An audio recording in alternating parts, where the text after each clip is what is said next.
नमस्कार दोस्तों, आइए जानते हैं बिहार की सभी छोटी बड़ी खबरें सिर्फ 20 मिनट में। पर उससे पहले आप ये वीडियो कहां से देख रहे हैं कमेंट में जरूर बताएं और वीडियो को लाइक, चैनल को सब्सक्राइब जरूर करें।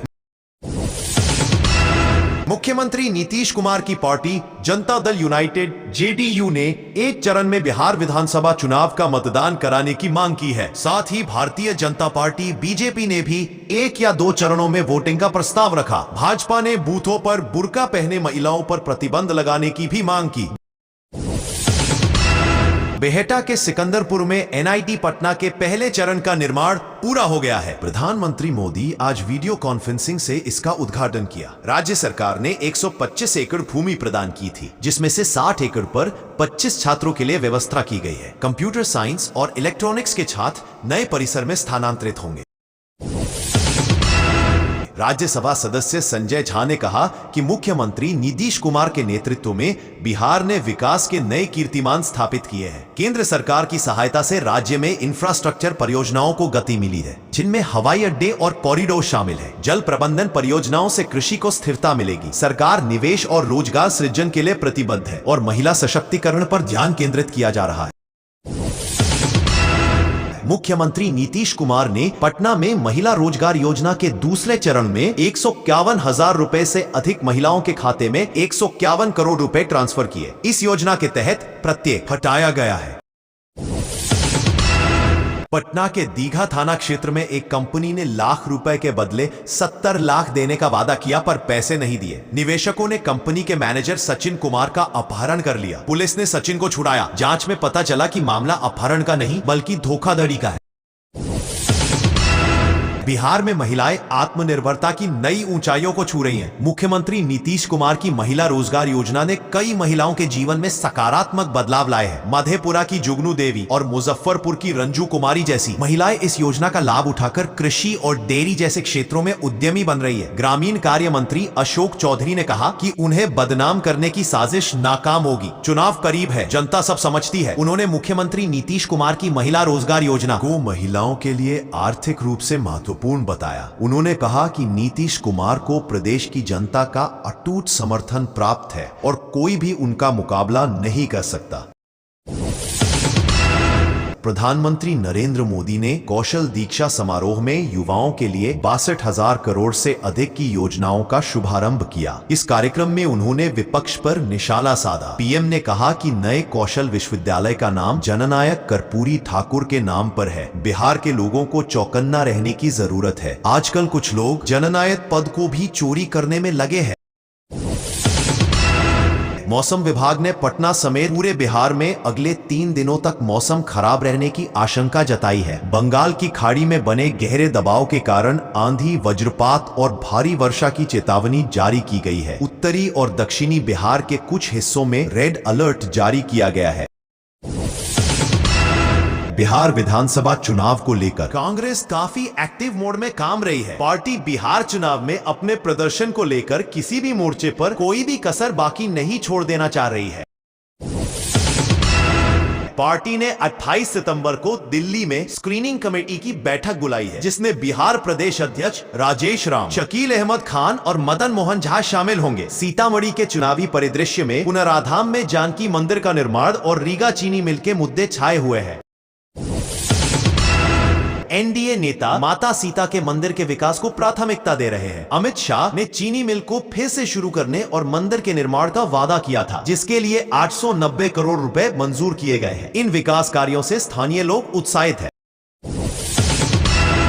बिहार सरकार ने बालू और शराब माफिया के खिलाफ सख्त कदम उठाते हुए उनकी संपत्ति जब्त करने के लिए नई नियमावली को मंजूरी दी है। छोटे अपराधों के लिए सामुदायिक दंड का भी प्रावधान किया गया है। डायल 100-112 सेवा के चालकों का मानदेय बढ़ाया गया है और साइबर अपराधों से निपटने के लिए एक नई इकाई का गठन किया गया है।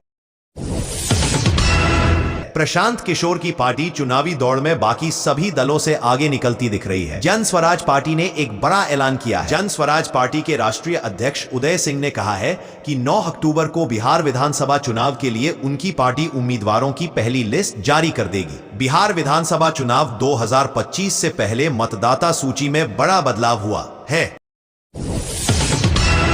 चुनाव आयोग ने स्पेशल इंटेंसिव रिवीजन SIR 2025 की फाइनल रिपोर्ट जारी कर दी है। रिपोर्ट के मुताबिक राज्य में 69.3 लाख वोटरों के नाम हटा दिए गए, जबकि 225.3 लाख नए वोटर जोड़े गए हैं। यानी कुल मिलाकर करीब 47,77,000 वोटर अब लिस्ट से बाहर हो गए। जनवरी 2025 तक बिहार में कुल 7 करोड़ 80 लाख वोटर थे, जो अब घटकर 7.42 करोड़ रह गए हैं। बिहार चुनाव से पहले एनडीए की घेराबंदी के लिए कांग्रेस 20 साल 20 सवाल अभियान शुरू करेगी। पटना के सदाकत आश्रम में आयोजित प्रेस वार्ता में शनिवार को NSUI प्रभारी कन्हैया कुमार ने यह जानकारी दी। उन्होंने कहा कि हर दिन कांग्रेस के एक नेता बिहार से जुड़े मुद्दों पर 20 साल डबल इंजन की सरकार से सवाल करेंगे कि उन्होंने क्या किया।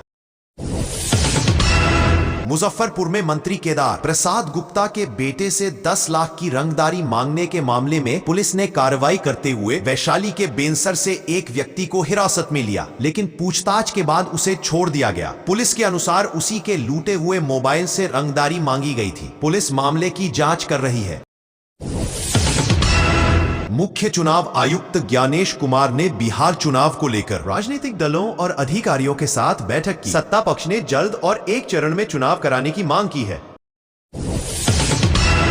चुनाव आयोग द्वारा बिहार विधानसभा चुनावों की तारीखों की घोषणा जल्द होने की उम्मीद है। अंतिम मतदाता सूची के प्रकाशन के बाद मसौदा सूची से कई मतदाताओं को हटाया गया है। विधानसभा चुनाव के लिए अंतिम मतदाता सूची जारी होने के बाद विपक्ष ने सवाल उठाए हैं। अखिलेश सिंह ने चुनाव आयोग पर विदेशी नागरिकों को हटाने की जानकारी न देने का आरोप लगाया। राजदे ने गड़बड़ी मिलने पर विरोध करने की बात कही है। अंतिम सूची में नाम जुड़वाने और त्रुटि सुधार का विकल्प अभी भी मौजूद है। सहरसा जिले के सोनबरसा विधानसभा क्षेत्र से 3 बार विधायक रहे रत्नेश सादा चौथी बार चुनाव जीतने की तैयारी में है। विपक्ष विकास ना होने का आरोप लगा रहा है, पर रत्नेश सादा का दावा है कि उन्होंने क्षेत्र में बहुत विकास किया है। उन्होंने सड़कों का जाल बिछाया और कई विकास कार्य किए। मुजफ्फरपुर के लोगों के लिए अच्छी खबर है। भारतीय विमानपत्तन प्राधिकरण ने हवाई अड्डे को विकसित करने के लिए निविदा प्रक्रिया शुरू कर दी है। 17 नवंबर 2025 तक प्रस्ताव जमा किए जा सकते हैं। 1050 मीटर लंबा रनवे बनेगा और 10,250 वर्ग मीटर का टर्मिनल भवन भी बनाया जाएगा। मुजफ्फरपुर न्यूज के अनुसार एयरपोर्ट बनने से उत्तर बिहार को बड़े शहरों से जुड़ने में आसानी होगी। भोजपुर जिले के उद्वंत नगर थाना क्षेत्र के कारीसाद गांव में शुक्रवार की रात हथियारबंद बदमाशों ने 85 वर्षीय सेवानिवृत्त पुलिस हवलदार कन्हैया यादव की गोली मारकर हत्या कर दी। कन्हैया यादव बंगाल पुलिस में हवलदार थे और 2006 में सेवानिवृत्त हुए थे। घटना के समय वे अपने बरामदे में सो रहे थे। पुलिस मामले की जांच कर रही है। बिहार भाजपा चुनाव समिति की पहली बैठक शनिवार को पटना में होगी, जिसकी अध्यक्षता दिलीप जायसवाल करेंगे। बैठक में धर्मेंद्र प्रधान, CR पाटिल और केशव प्रसाद मौर्य जैसे नेता शामिल होंगे। इसमें विधानसभा चुनाव के लिए उम्मीदवारों के नामों पर विचार किया जाएगा और सीटों के बंटवारे पर चर्चा होगी। केशव प्रसाद मौर्य क्षेत्रीय प्रभारियों के साथ बैठकें भी करेंगे। बिहार में शनिवार को हुई भारी बारिश से अव्यवस्था का माहौल बन गया। राजधानी पटना के मीठापुर सब्जी मंडी में सड़क तेज बारिश की वजह से धंस गई। इसके अंदर पिकअप गाड़ी पलट गई। रोड पर आवागमन पूरी तरह बंद हो गया है। बताया जा रहा है कि 3 साल पहले ही इस सड़क का निर्माण हुआ था। मूसलाधार बरसात होने से सड़क के नीचे की मिट्टी खिसक गई, जिस वजह से डामर रोड धंस गया। रोड पर करीब 10 फीट गहरा गड्ढा हो गया है।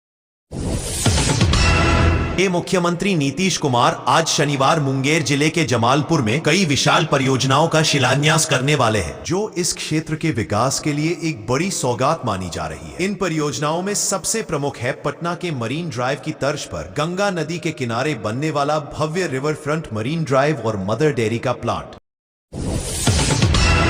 बिहार में विधानसभा चुनाव की हलचल तेज हो गई है।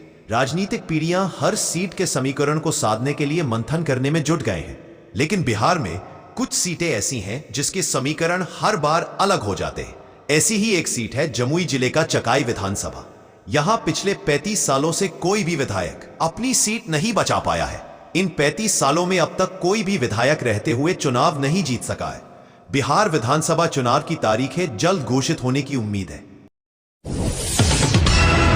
एनएडीए के लिए बीजेपी ने कमान संभाल ली है। नवनियुक्त चुनाव प्रभारी धर्मेंद्र प्रधान शनिवार से पटना में कैंप करेंगे।